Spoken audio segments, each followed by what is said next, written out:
So, good evening from Maine here. Just doing a little bit of outside work as the sun's going down. And just wanted to check in. I have been treating Lyme in my practice for probably about 20 years, using a combination of herbal remedies, immune boosters, and what are called desbio nosodes, which are diluted form of the different organisms, and quite successfully. But about a week ago, I thought I had an itchy skin tag on me that I kind of felt like it was just a skin tag and didn't really worry too much about it. And it kept on itching, and finally, after about 5 days, I had my Lisa check it, and sure enough, it was a embedded tick. And it was a deer tick. It was a very small one. And so Lisa pulled it out. Didn't really think too much of it. Weren't really getting a whole lot of symptoms. Did not have much of a bullseye, though that's not always a big indication. But about 4 or 5 days later, I started to run a fever. And I was practicing that day, finished the practice day. And then that evening, the fever started to go up to about 103, 104 degrees, and then it stayed that way.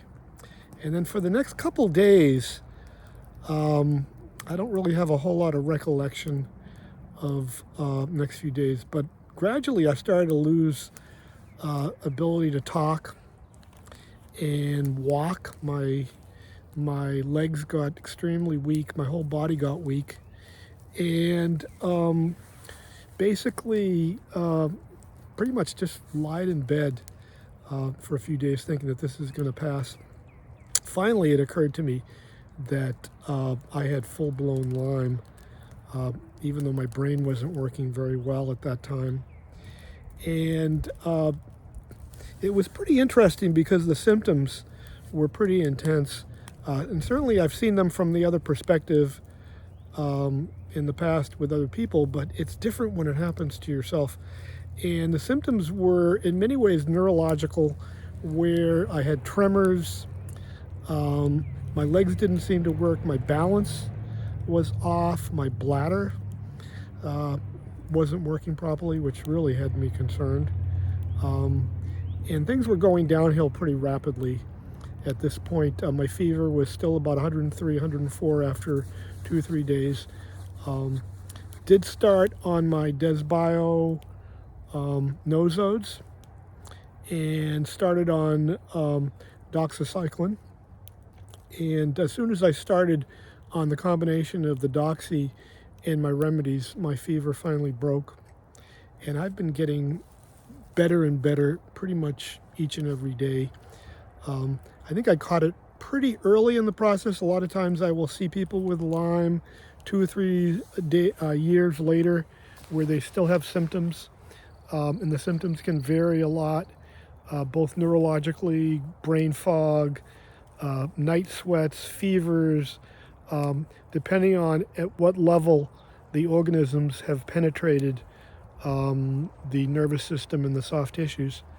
But my own personal experience of having Lyme is that it's really nothing to mess around with.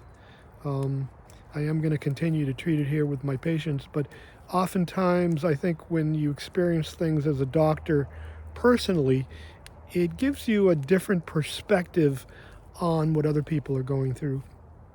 And I certainly have experienced problems that I've treated previously in terms of sciatica and back problems and neck pain and things of that nature. But this really, it really bowled me over. It made me realize in many ways how fragile our systems are and how quickly things can really change. But I'm doing a whole lot better. We're going to get back into practice again tomorrow, and continuing to treat. Probably going to treat for at least another couple months, just to be on the safe side. There are many forms of Lyme. I like to call it Lyme complex because there are many different co-infections that can occur along with Lyme. and I would even include Epstein-Barr in that.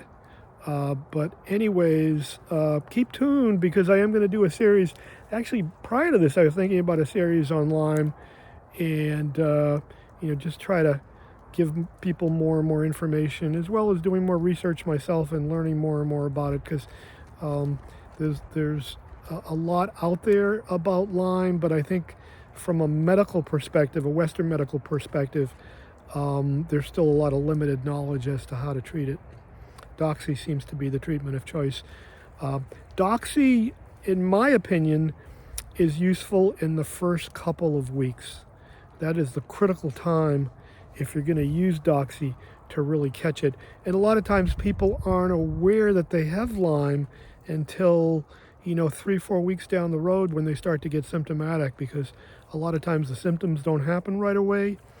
The blood work is not always positive right away, and certainly the presence of a bullseye or the erythema migrans, which is the rash that tends to be in different parts of the body, is not always there. So there's a lot of variability depending on a person's immune system and their antibody levels, as well as the variety of Lyme as to whether or not there's a co-infection with it. So anyways, just wanted to check in with you folks, let you know a little bit about my Lyme journey, and stay tuned.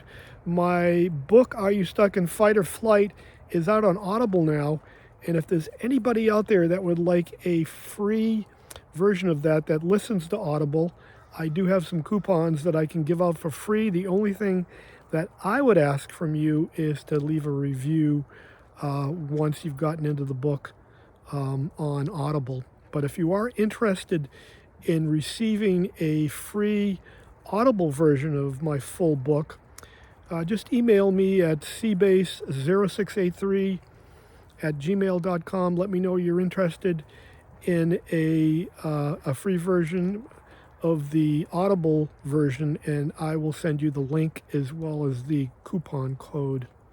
Blessings to all.